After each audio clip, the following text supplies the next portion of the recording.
Hi అండి. నేను మీ గౌతమి. Welcome to Vrunda Vihaan vlogs.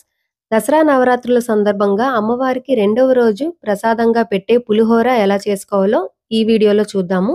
అయితే మనం ఎప్పుడూ చేసుకునే చింతపండు పులిహోర, నిమ్మకాయ పులిహోర కాకుండా గుళ్ళో పెట్టే ప్రసాదంలాగా అచ్చం అలానే టేస్ట్ వచ్చేలాగా మన ఇంట్లోనే ఈజీగా చేసుకోవచ్చు. లేట్ చేయకుండా ఎలా చేయాలో ఆ ప్రాసెస్ ఏంటో చూసేద్దాం. దానికోసం ముందుగా ఒక కుక్కర్ తీసుకొని ఒక కప్పు రైస్ తీసుకోవాలి. ఒక కప్పు రైస్ వాష్ చేసుకున్న తర్వాత 2 కప్పుల వాటర్ వేసి, కొద్దిగా ఆయిల్ వేసిన తర్వాత మూత పెట్టి ఒక 3 విజిల్స్ మీడియం టు హై ఫ్లేమ్‌లో రానివ్వాలి.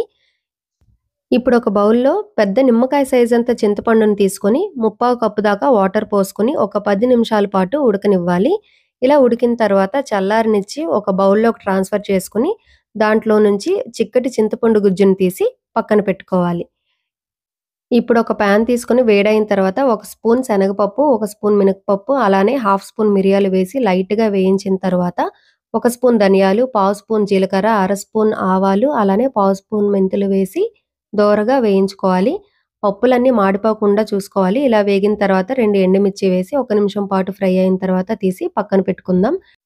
చల్లారిన తర్వాత ఒక మిక్సీ జార్‌లోకి ట్రాన్స్‌ఫర్ చేసుకొని, ఇలా ఫైన్ పౌడర్ లాగా బ్లెండ్ చేసుకొని ఒక బౌల్‌లో తీసి పక్కన పెట్టుకుందాం.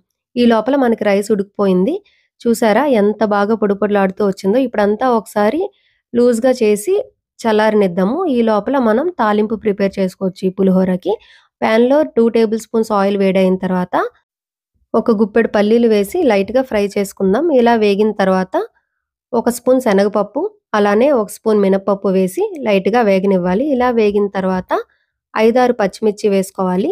అలానే ఒక ఇంచు అల్లం ముక్క చిన్న ముక్కల కింద కట్ చేసి వేసుకోవాలి. ఇలా వేగిన తర్వాత ఒక స్పూన్ జీలకర్ర, అలానే ఒక స్పూన్ ఆవాలు వేసి లైట్‌గా వేగిన తర్వాత 2 ఎండుమిరపకాయలు, అలానే కరివేపాకు వేసి ఫ్రై చేసుకోవాలి.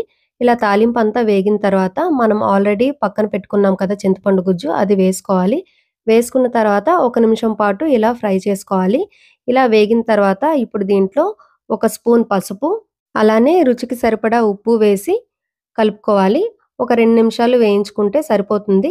ఇప్పుడు స్టవ్ ఆఫ్ చేసిన తర్వాత ఒక చిటికెడు ఇంగువ వేసుకొని ఒకసారి కలుపుకొని, ఈ తాలింపుని మనం రైస్‌లో వేసుకొని మొత్తం మిక్స్ చేసేసుకోవడమే. రైస్ అంతా బాగా కలిసేలాగా కలుపుకోవాలి. ఎక్కడ వైట్ రైస్ కనిపించకూడదు. ఇలా మొత్తం కలిపేసాము అనంటే మనకి చింతపండు పులిహోర రెడీ అయిపోయినట్టే. కానీ మనకి గుళ్ళో ప్రసాదంలా కావాలి అంటే మనం ముందు పౌడర్ చేసి పెట్టుకున్నాం కదా! ఆ పొడిని వేసుకోవాలి. ఇప్పుడు మొత్తం అంతా మిక్స్ చేసుకుంటే అచ్చం గుడిలో తిన్నట్టే అనిపిస్తది. సో, మీరు కూడా ట్రై చేసి రేపు అమ్మవారికి నివేదించిన తర్వాత మీకెలా కుదిరిందో నాకు కామెంట్ చేయండి. అలానే వీడియో నచ్చితే లైక్ చేసి షేర్ చేయండి. మరి ఇంకెన్నో ఇంట్రెస్టింగ్ వీడియోస్ కోసం సబ్స్క్రైబ్ చేసుకోండి. Thank you for